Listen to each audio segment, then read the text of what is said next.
Bismillahirrahmanirrahim. Dear students, Assalamu alaikum. My name is Yasir Ali Tanoli. You are watching my YouTube channel Physics with Tanoli. आज हमने 10th का chapter simple harmonic motion and waves को start करना है. Students, simple harmonic motion को और waves को explain करने के बाद ये बात याद रखना है, जब तक ये टॉपिक्स हमें क्लियर नहीं होंगे, जो इसके बाद जो वाले हमारे चैप्टर्स आ रहे हैं वो चैप्टर्स हमें सही तरह से समझ नहीं आएंगे. तो इसलिए याद रखना है, इन चैप्टर्स में से ये जो टॉपिक्स हैं इनको सही तरह से हमने समझना है. तो सिंपल हार्मोनिक मोशन में सबसे पहले हम बात करेंगे जी oscillatory motion.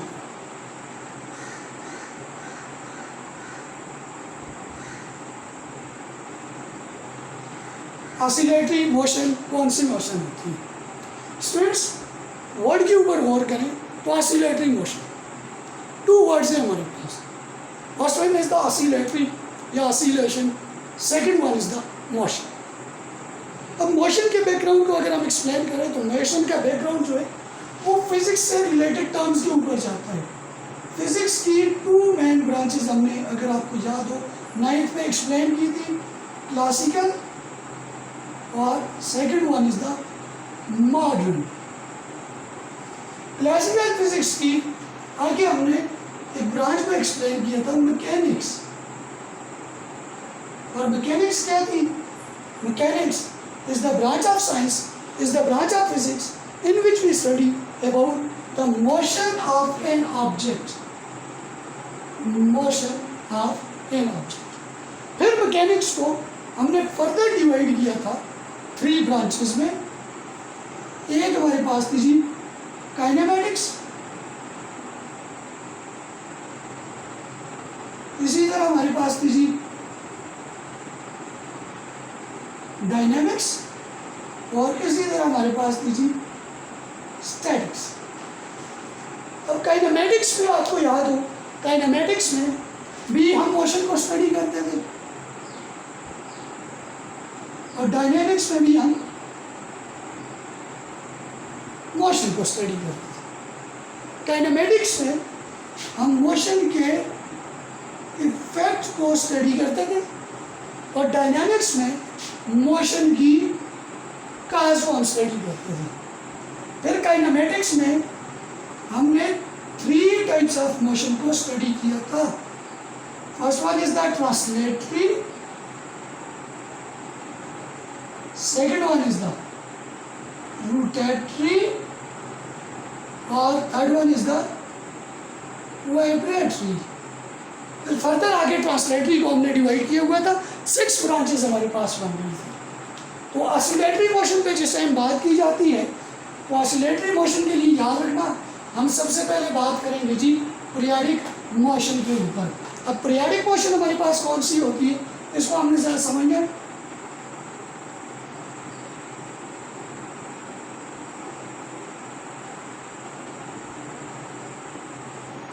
The type of motion in which we study about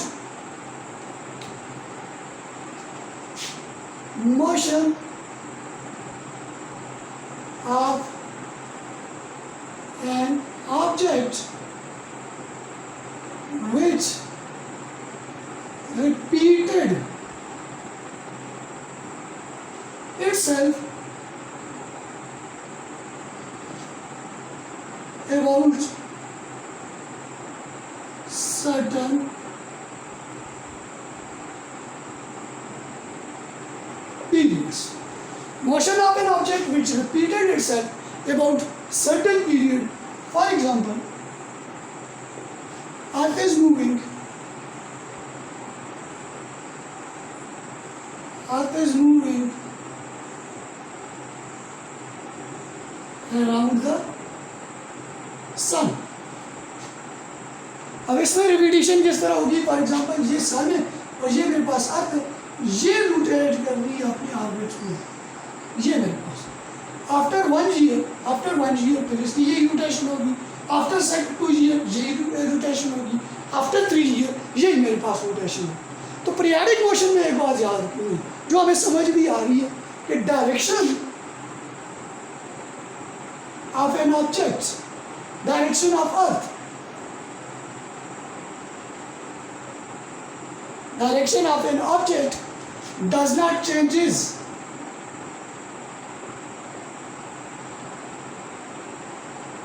ये मेरे पास आ गई जी पीरियाडिक मोशन।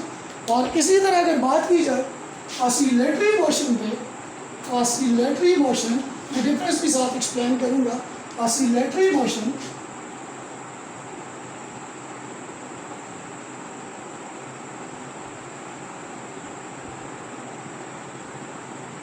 ऑसिलेटरी मोशन, इसको हम कह सकते हैं to and fro motion of an object, to and fro motion of an object about its mean or equilibrium position और इसको हम इस तरह भी लिख सकते हैं back and forth motion of an object.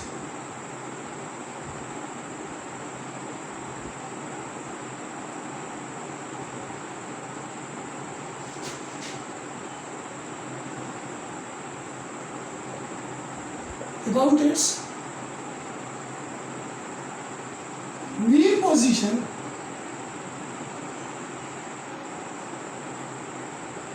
और इक्विलिब्रियम पोजीशन। इसके लिए हम एग्जांपल बहुत सी उठा सकते हैं जी।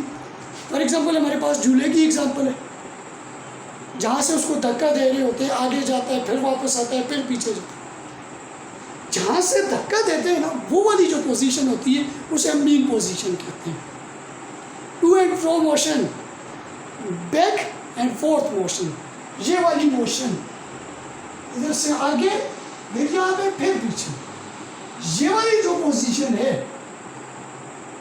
Back and forth motion of an object about it's mean position, ये वाली जो पोजीशन है इसे मीन पोजीशन बोला जाता है। इसी तरह बाउल सिस्टम की भी हम एग्जांपल उठा सकते हैं। एक ऑब्जेक्ट है यहाँ पे पड़ा हुआ है, यहाँ पे और यहाँ।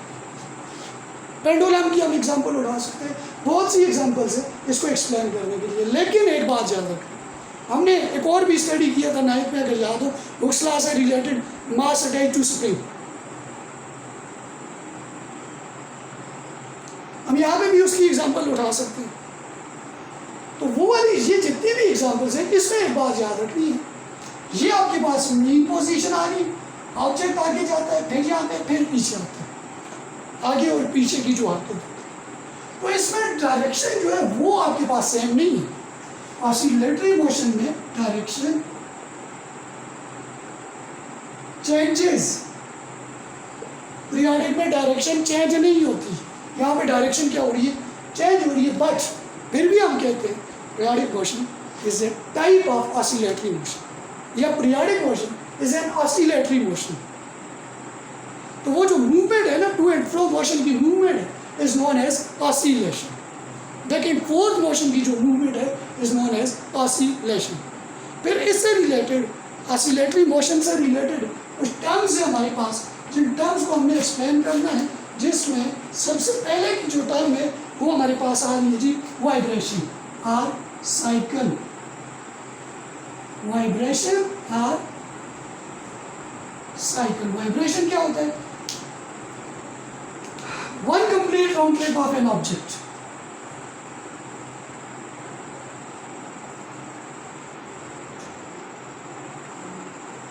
One complete round trip of an object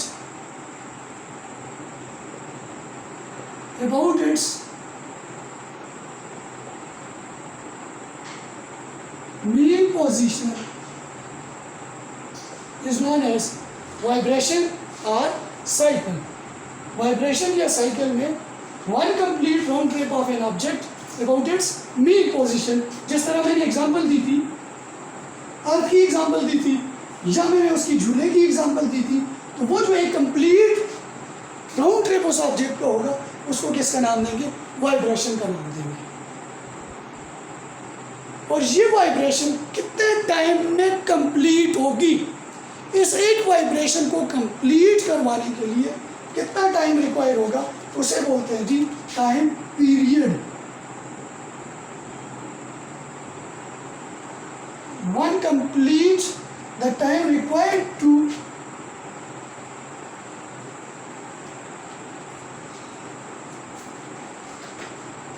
to complete one vibration. One vibration is known as time period, and symbol of time period is known as capital T, और इसकी जो यूनिट है वो आपके पास आ जाएगी जी सेकंड। इसी तरह एक और चीज़ है, फ्रीक्वेंसी आपके पास आ जाती है जी। फ्रीक्वेंसी को how many number of vibration complete in 1 second is known as frequency.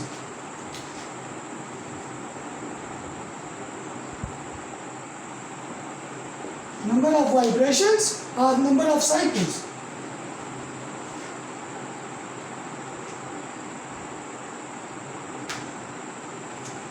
Complete in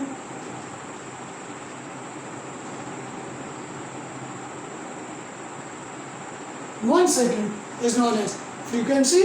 frequency की सिंबल जो है वो आपके पास एफ है, और यूनिट जो है वो आपके पास हर्ट्ज है। यूनिट सिंबॉलिकली हर्ट्ज को एच जेड से लिखा जाएगा। Relation between frequency and time period, तो रिलेशन क्या बनेगा?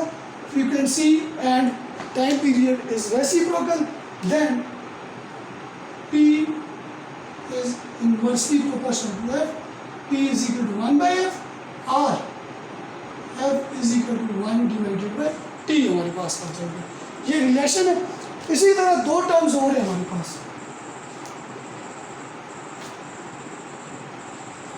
एक हमारे पास आ जाएगा जी displacement, and last one is the amplitude, the distance of oscillating body. Displacement के लिए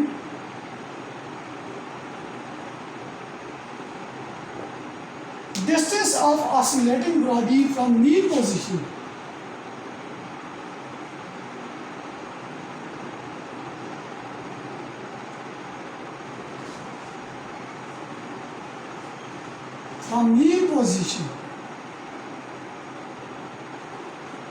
at any instant